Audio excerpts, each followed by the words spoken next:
The glass of Cabernet Sauvignon glittered under the expensive dining room chandelier as Mark lifted it in a boastful toast. "To the Q4 projections," Mark declared, his voice booming across the long mahogany table.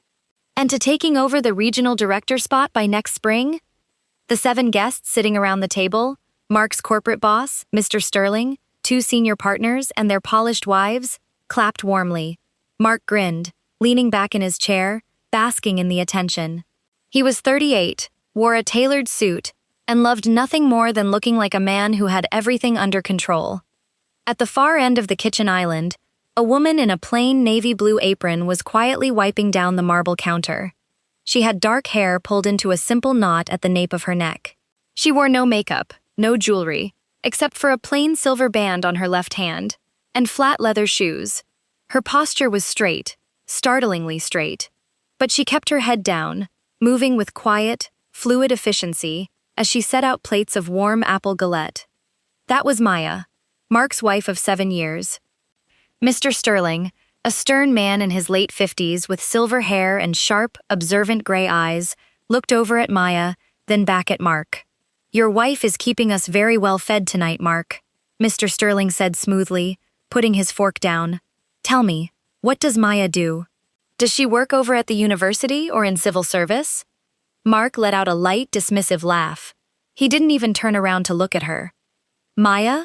Oh, no," Mark said with a wave of his hand, his tone dripping with casual condescension. "Maya just stays home." A subtle silence fell over the table.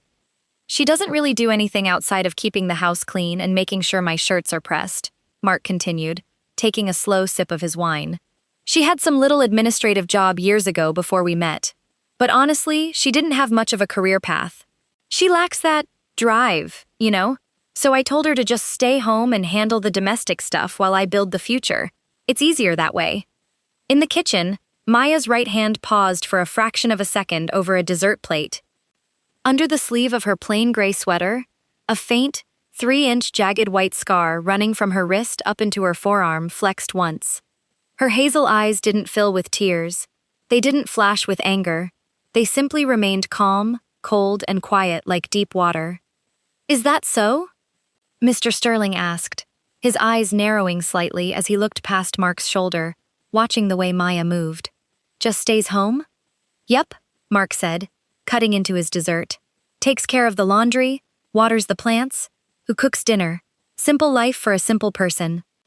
He had no idea that the woman he was describing as simple had once held the lives of 32 men in her bare hands while mortar fire rained down around her. And he had no idea that in less than an hour, 4 men in heavy dress uniforms were going to knock on his front door and shatter his entire world. Act 1. The Quiet Woman in the Plain House. To anyone living on Willow Creek Lane, Maya Miller was an enigma. She didn't join the neighborhood book clubs. She didn't post on social media. She drove a 10-year-old dark green Subaru with a dent in the rear bumper, and she spent her mornings working quietly in her vegetable garden. When the neighbors talked about career achievements or luxury vacations, Maya simply listened, offered a polite smile, and nodded. Mark mistook her quiet nature for weakness. He mistook her silence for a lack of ambition. When they married 7 years ago, Maya had been quiet about her past. She told him she had served a brief stint in the military right out of high school doing support work, but had left it behind to live a quiet life. Mark had never pushed for details. To Mark, support work meant sitting behind a desk in an air-conditioned office in Texas, typing up requisitions. He never bothered to look inside the heavy steel footlocker that sat locked with 2 commercial padlocks in the darkest corner of their basement. He never asked why she woke up every morning at 0430 hours without an alarm, doing 200 push-ups on the bedroom floor while he was still snoring under the duvet. He never asked why she constantly sat facing the entrance of every restaurant they entered, or why her eyes scanned every doorway, roofline, and crowd with terrifying, methodical precision. The first curiosity loop. Why did Maya keep a thick, unmarked manila envelope sealed inside her nightstand drawer, an envelope she opened only on the 14th of every month, staring at a list of 5 handwritten names before locking it back away? It was now 2015 hours. The rain outside was beginning to pick up, heavy drops tapping against the dining room windows. Inside, The party was in full swing. Mark was standing near the fireplace, holding court with his coworkers, showing off his expensive watch, and talking about his high-end golf club membership. Maya walked silently through the room, collecting empty wine glasses on a wooden tray. As she reached for a glass near Mark's elbow, his arm brushed against her shoulder, causing a small drop of red wine to spill onto the white tablecloth. Mark's face tightened in instant irritation. "Jesus, Maya, watch what you're doing," Mark snapped in a harsh whisper, loud enough for 3 guests to hear. "Can you not drop things? I'm trying to talk to my vice president here. Go take those to the kitchen, and try not to break any crystal while you're at it." Sandra, the wife of one of Mark's junior managers, smirked into her cocktail glass. "Honestly, Mark, you're so patient. I don't know how you manage doing all the heavy lifting in the family." Maya didn't defend herself. She didn't roll her eyes. She looked Mark square in the eye, a gaze so steady, so intense, and so deeply unbothered that Mark actually felt a strange, cold shiver run down his spine. "Right away, Mark," she said softly. She turned on her heel and walked back into the kitchen, her steps completely weightless and silent against the polished oak floorboards. ACT 2, cracks in the facade. At 20:45 hours, Mr. Sterling excused himself from the living room to look for the restroom. Instead of taking the main hallway, he took a wrong turn down the side corridor near the home office. As he walked past the semi-open door, he paused. On the office desk sat a small, bronze object holding down a stack of bills. Mr. Sterling, who had served 8 years in the U.S. Marine Corps back in the 1990s before entering the corporate world, stopped dead in his tracks. He leaned into the room, his eyes fixing on the bronze piece. It wasn't a cheap paperweight. It was a heavy, custom-minted Special Operations Command Challenge coin, etched with a dagger wrapped in lightning bolts, surrounded by 3 words: silent, lethal, first. Mr. Sterling slowly stepped into the office, his heart beating a little faster. He picked up the heavy coin, running his thumb over the gold star stamped into the brass. "Where on earth did Mark get this?" Mr. Sterling muttered to himself. He looked around the room. On the shelf, sitting behind a framed wedding photo of Mark and Maya, was a small, dusty shadow box, turned entirely backward, facing the wall. Mr. Sterling reached out, carefully rotating the box around. Inside was a single piece of dark green fabric, a shoulder sleeve insignia depicting a Spartan helmet over crossed combat knives, and below it, a tiny tarnished silver pin shape of a combat medic badge with a star above it. The second curiosity loop. A star above a combat medic badge means the operator didn't just render aid under fire. They did it during multiple, sustained direct action engagements. Why was this badge hidden backward behind a wedding picture? Before Mr. Sterling could examine it further, he heard footsteps coming down the hallway. He quickly set the coin down, stepped back into the corridor, and found himself face to face with Maya. She was carrying a fresh stack of linen napkins. "The restroom is down the hall to your right, Mr. Sterling," Maya said smoothly, her voice warm and calm. Mr. Sterling looked at her. He looked at her hands, the neat, short fingernails, the small scar on her arm, the absolute calmness in her posture despite her husband spending the entire night putting her down. "Maya," Mr. Sterling said quietly, pointing his thumb back toward the office desk. "That coin in there belongs to a Task Force 12 operator." "I recognize the unit crest." Maya's expression didn't change, but her hazel eyes locked onto his with an intensity that made the senior executive instinctively straighten his posture. "My husband buys things at estate sales, Mr. Sterling," Maya said quietly. "He likes decorative objects." Mr. Sterling stared at her for 3 long seconds. He knew an operator's deflect when he heard one. "That's not an estate sale coin, Maya," Mr. Sterling whispered, a look of profound, sudden realization washing over his face. "That's a unit coin given only to team leaders in Tier 1 medical extraction." Maya offered a small, polite smile. "You should get back to the party, sir. The roast beef is getting cold." Without waiting for his response, she walked past him into the kitchen, leaving the executive standing in the hallway, his jaw slightly open. CT3, The Gathering Storm. By 21:15 hours, the thunderstorm outside had intensified into a raging gale. Wind whipped through the oak trees in the front yard, driving sheets of rain against the living room windows. Inside, Mark had taken another glass of scotch and was feeling loud and invincible. "Yeah, we're thinking about renovating the kitchen next year," Mark was telling Sandra and her husband. "I tell Maya, look, if you're going to stay home all day, the least you can do is have a nice space to cook my dinners. Am I right?" Sandra laughed. "Must be nice having a live-in housekeeper who doesn't ask for a salary." Mark chuckled, shaking his head. "Honestly, sometimes she gets so quiet it drives me crazy. No energy, no competitive spirit. I guess some people are just born to play small roles in life, you know?" In the kitchen, Maya stood at the sink, washing a heavy cast-iron skillet. She turned off the faucet. She dried her hands on a towel. She reached inside the collar of her sweater, pulled out a small silver chain hidden beneath her shirt, and touched a small silver dog tag tucked against her chest. On the tag was stamped a single call sign, Valkyrie 1. Suddenly, the lights in the house flickered violently once, twice, and then plunged the entire home into complete, pitch-black darkness. "Whoa!" Mark yelled from the living room. "What the hell? Maya, where are the flashlights?" Panic flared briefly among the guests as the storm howled outside. Sandra let out a sharp gasp as thunder cracked directly over the house. While Mark fumbled in the dark, cursing as he tripped over an ottoman and dropped his scotch glass onto the rug, Maya didn't stumble. She didn't blink. Her mind instantly shifted into tactical night vision processing. Within 4 seconds, without lighting a candle or using a phone screen, she moved silently through the dark kitchen, reached into a side drawer, retrieved 3 emergency LED lanterns, clicked them open, and set them strategically on the dining table and mantel, illuminating the living room in crisp, warm white light. The guests gasped, looking at her in shock.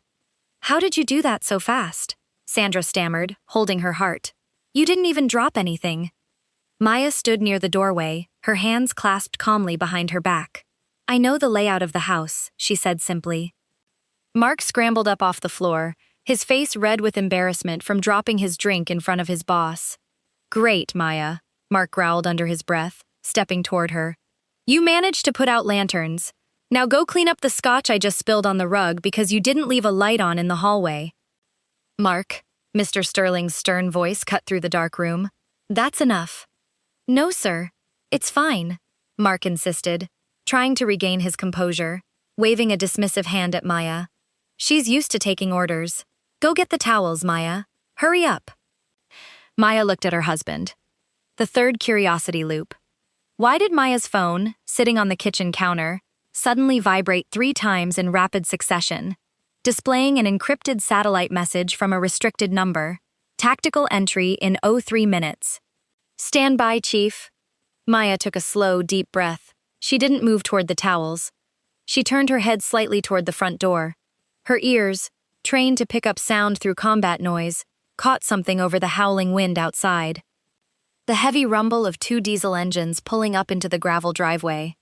The sound of heavy, synchronized combat boots stepping onto the front porch wooden steps. ACT-4, the arrival of the squad. Bang, bang, bang. The heavy wooden front door shook under 3 sharp, thunderous, disciplined knocks that echoed through the entire house like artillery fire. The guests jumped. Sandra shrieked.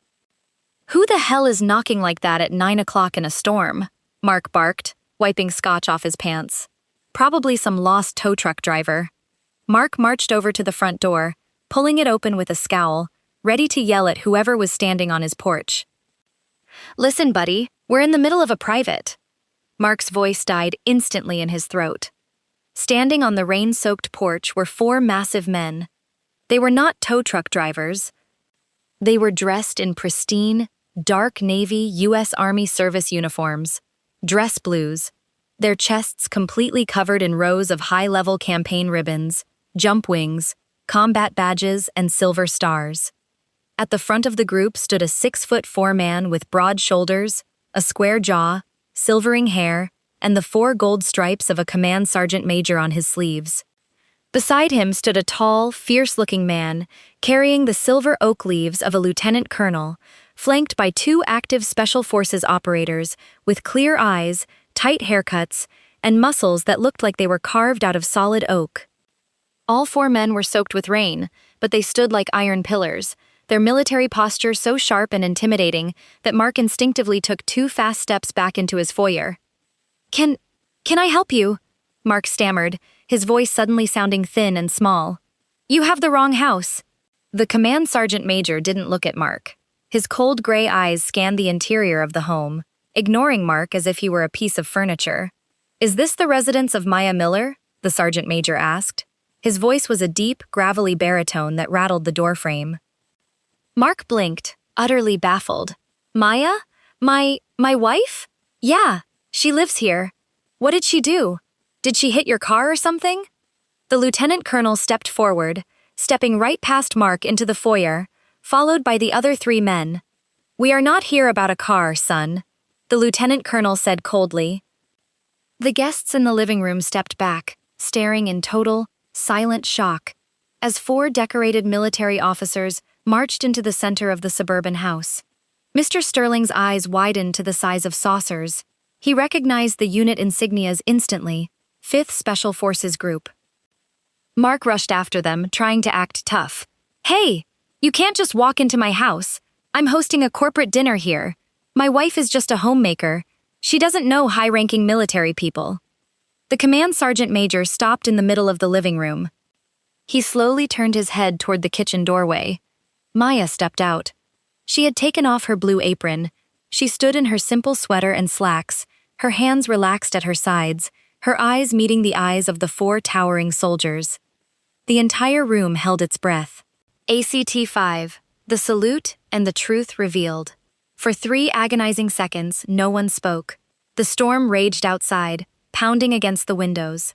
Then, the 6'4" command sergeant major snapped his boots together with an echoing, violent crack.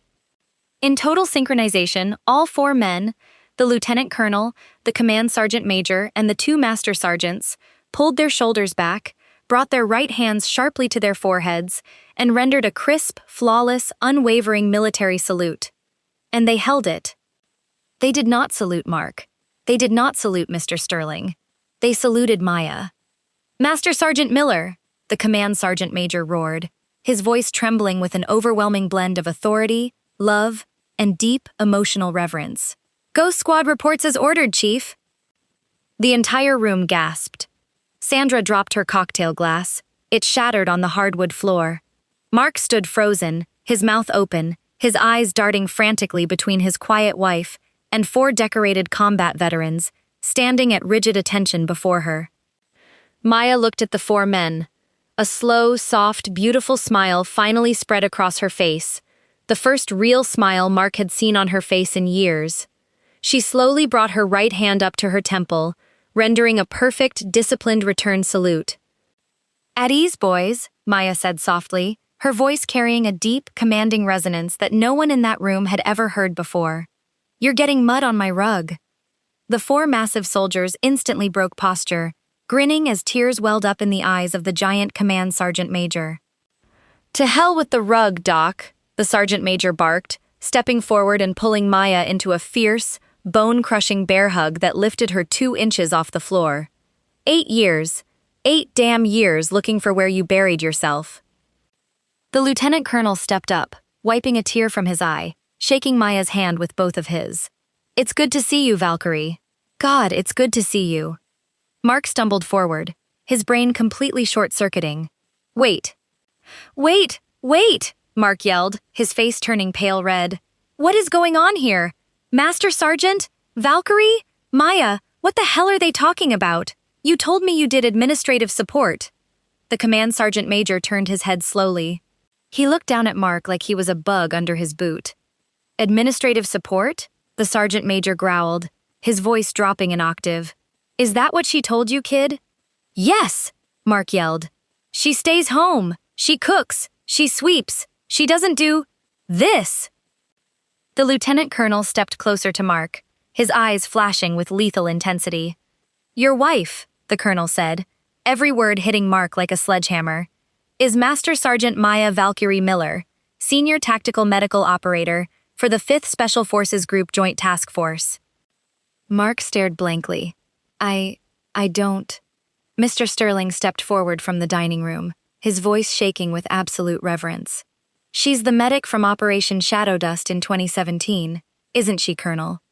The lieutenant colonel looked at Mr. Sterling and nodded slowly. "That's right," the colonel declared, turning back to face Mark and the entire room.